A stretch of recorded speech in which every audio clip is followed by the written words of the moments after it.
안녕하세요. 프리텔러TV입니다. 저희가 이제 프리랜서로서 한 5년차 정도 됐는데 전업으로 자리 잡기까지 나름대로 과정들이 있었거든요. 그런 얘기를 오늘 해보려고 해요. 지망생분들에게 참고가 되셨으면 좋겠다는 마음에서 어떤 노력을 했는지에 대해서 좀 얘기를 해보려고 합니다. 태리님께서 먼저 이야기해 주시겠어요? 저는 회사를 다니지 않고 바로 작가가 됐기 때문에 한 1년에서 1년 반 정도는 주 7일 정도로 매일매일 나갔고 1년에 한 300에서 많이 썼을 때는 400만 자 정도씩 꾸준히 계속 썼어요. 일주일에 많이 쓸 때는 10만 자 이렇게 썼던 것 같아요. 자리를 한 2년에서 3년 안에는 잡아야겠다 생각을 해서 작업하면서 한 번에 2작품, 3작품 기본적으로 연재를 하고 계약 같은 경우에도 웬만하면은 좀 많이 하려고 하고 그래서 제 목표는 1년에 4작품 런칭하기였어요. 그래서 올해 같은 경우에는 12월에 런칭이 잡혀있고 그거 런칭하면 4작품 딱 런칭을 하거든요. 5년차까지는 아니고 저는 한 3년차 정도 됐는데 올해부터 조금씩 자리를 잡고 있는 것 같아요. 정말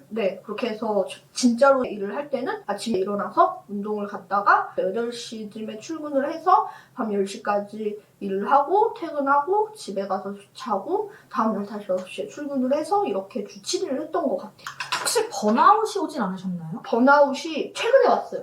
최근에 와서 제가 일을 줄이고 있어요. 요즘 제 인생에 있어서 최대 게으르게 살고 있어요. 저는 마감을 밀려본 적이 한 번도 없고 담당자님한테도 맨날 마감 일정보다 원고를 빨리 주는 사람이었었고 원고를 늦게 줄게요 라는 말도 한 적이 없거든요. 근데 요즘은 좀 담당자님한테 천천히 할게요 이런 말도 하고 그러는데 스트레스를 받으면 어느 정도 지나면은 자기의 스트레스 증상에 대해서 알게 되잖아요. 제 스트레스 증상은 공황장애였어요. 요번에 스트레스를 받아서 병원을 갔죠. 병원을 가서 공황장애 약을 지금도 먹고 있고 많이 좋아졌어요. 그러면서 이제 일도 좀 여유를 가지려고 노력을 하고 있어요. 열심히 살긴 했죠. 지금 여기서 잠깐 저희 태림 작가님의 현재 하고 있는 업무량에 대해서 잠깐 소개해 주실 수 있을까요?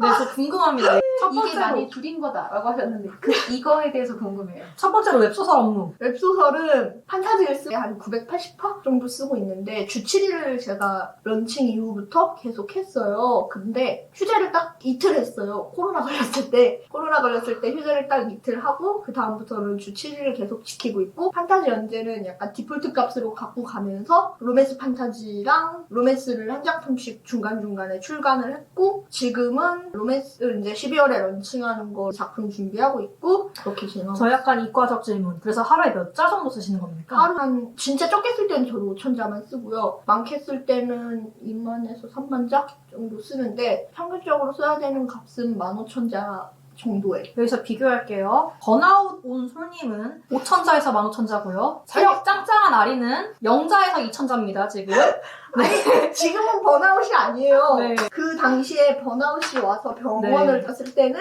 저도 일을 확 줄여갖고 하루에 한 5,000자 정도씩만 꾸준히 썼고 다시 조금씩 괜찮아지기 시작하니까 양을 늘리곤 있는데 그 번아웃이 왔을 때는 정말 하루에 2만 자씩 주 7일을 썼었거든요. 그렇게 3달인가 4달을 했어요. 올만 했더라고요. 정말 아무도 사람도 안 만나고 약속도 안 만나고 그냥 맨날 집에 가서 집잠 이렇게 하면서 하루에 2만 자를 썼기 때문에 지금은 그 정도는 아니에요. 번아웃 도중에 솔님 하루에 맨날 5,000자씩 쓰셨고요. 번아웃이 아닌 아리 0자에서 2,000자 씁니다. 네.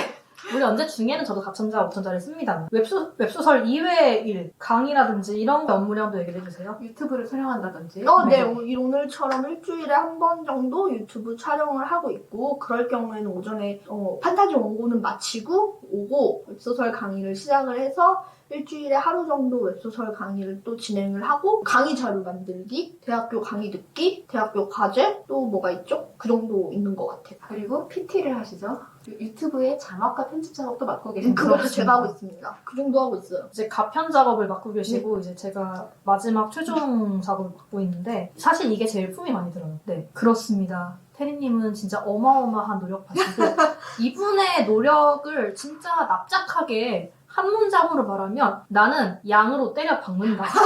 이렇게 묘사를 할 수가 있겠어요. 요즘은 그래도 그 정도까지는 아니고 이미 충분히 양으로 때려 박고 계신 거예요. 하루에 15,000자라는 건 보통 전업 작가들은 하루에 5,000자를 씁니다. 맞아요. 하루에 5,000자. 지금 이분은 회사를 3개를 동시에 다니고 계신 것 같은 느낌으로 엄청나게 많은 얘기를 하고 계세요. 그렇습니다. 또 작아지는데? 아. 네, 다음 차례 제가 얘기해야 되는데 지금 큰일 났는데? 네, 저는 이제 노력의 과정을 제가 얘기를 해볼 건데요. 저 같은 경우는 이제 처음에 아무것도 모르고 시장에 들어왔잖아요. 운 좋게 첫 작품에 컨텐이 와가지고 좋습니다 하고 계약을 하고 이제 들어왔는데 처럼 되지 않았기 때문에 마음처럼 되지 않는 이유가 뭘까라고 생각을 하고 그때부터 분석을 시작했어요. 그 다음에 분석을 해서 두 번째 작품을 냈어요. 처음보다는 좀 나은 결과를 받았는데 다른 분들이 보시기에는 와, 그만큼 벌었어 하실 수도 있겠지만 제 주변의 다른 기성분들에 비하면 성적이 별로 좋지 않았습니다. 그래서 나름대로 메이저 포인트를 신경 쓴다고 썼는데 왜 이럴까 고민을 해서 어떤 게 장벽이었을지 또 분석을 했어요. 그러니까 저는 테리님처럼 많은 양을 쓰진 못하는데 지난 작품에 대해서 고찰을 좀 많이 하는 편인 것 같아요. 그리고 그쯤부터 시작한 게 다른 메이저 작품을 분석하는 거였어요. 왜냐하면 제가 그냥 머릿속으로만 생각하면 삔또가 나갈 수도 있겠더라고요. 저는 웹소설을 일반적으로 보시는 분들의 욕망하고 제 욕망이 일치하지 않기 때문에 상당히 계산적으로 써야 잘 계속 상업에서 선택받을 수 있겠더라고요. 그래서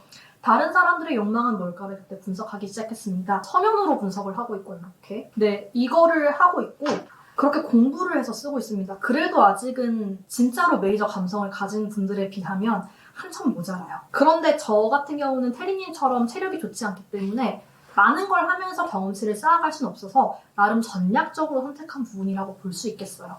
그게 저의 노력인 것 같아요. 내가 감성으로 알 수 없는 부분을 이성으로 계산해서 최대한 만족을 주려고 노력하는 거. 라한님 같은 경우는 어떤 노력을 하셨나요? 저는 사실 취미로 웹소설을 쓰기 시작했고 처음에 웹소설을 쓸 때는 웹소설을 가르치는 곳에서 유료로 수업을 듣기 시작했어요. 저는 수업을 듣기 전부터 중학생 때부터 이미 꾸준히 무료 연재를 계속해서 쓰고 있었고 그때 이미 10년 이상 계속 글을 써왔었고 또 문예창작과에 합격을 하기도 했었던 글을 계속 써왔지만 글의 방향이 웹소설과 맞지 않았던 타입이었어요. 그리고 저는 쓰기 전에 이미 굉장히 많은 양의 웹소설과 무협지와 판타지와 기존의 로맨스 등등을 읽어왔던 사람이었기 때문에 계속해서 읽고 있습니다. 지금은 웹소설을 쓰면서 연재를 하는 도중에는 하지 못하지만 연재를 쉬는 도중에는 제 웹소설이 좀 더 낫게 하기 위해서 기본적으로 문예창작과에서 했던 실습들을 해요. 내가 전투신이 부족한 것 같다라고 하면 잘 쓰는 소설을 보고 전투신에 따라서 타자를 쳐보는 거예요. 필살. 그런데 그렇게 하면 너무 그 사람의 스타일을 따라하게 되는 위험성이 있어요. 유튜브에서 영화라든지 아니면 다른 게임의 전투 컷신을 보고 그 씬을 묘사를 해보기도 하고 극작과에서 CF 같은 거 보고 묘사한 다음에 묘사한 장면을 다시 영상으로 살릴 수 있는지 그렇게 백앤포스로 왔다 갔다 하는 연습을 하거든요. 거기서 아이디어를 받아서 한 거였기도 하고 이런 연습을 혼자 해보다가 이걸 혼자 할 수가 없어요. 그래서 다른 작가 지망생분들이나 신인 작가님들과 함께 스터디 그룹을 만들어서 전투씬 묘사 연습, 드레스 묘사 연습, 요리, 먹방 묘사 연습 같은 걸 해보기도 했어요. 그리고 대사를 잘 쓰고 싶어서 어떻게 하면 맛깔나는 대사를 쓸 수 있을까라고 생각해서 재미있는 드라마 같은 경우는 극본 같은 게 굉장히 많이 출간이 돼요. 그러니까 맛깔나는 한국어 대사는 또 다르거든요. 그래서 그런 드라마의 각본집 같은 거를 구입해서 대사를 필사해보기도 하고 그 대사를 내 주인공이 이런 대사를 한다면 어떤 느낌일까 해서 새로운 대사를 만들어 보기도 하고 왜냐면 제 소설의 경우에는 주인공과 모든 등장하는 30명의 말투가 다 똑같아서 말투만으로는 사람을 구분할 수 없는 거예요. 그래서 이렇게 말투가 달랐으면 좋겠다. 그래서 영화에서 40대 아저씨들의 대사를 따라서서 모아보기도 하고 20대 여자 주인공의 대사를 모아보기도 하고 이런저런 연습을 해보려고 했어요. 상당히 디테일한 부분을 연습하시는 것 같습니다. 이렇게 또 각양각색으로 저희가 나름대로 상업 작가로서의 입지를 유지하기 위한 이런저런 걸 하고 있다는 걸 알 수 있었는데요. 여러분에게도 한번 참고가 되었으면 좋겠습니다. 지금까지 봐주셔서 감사합니다. 와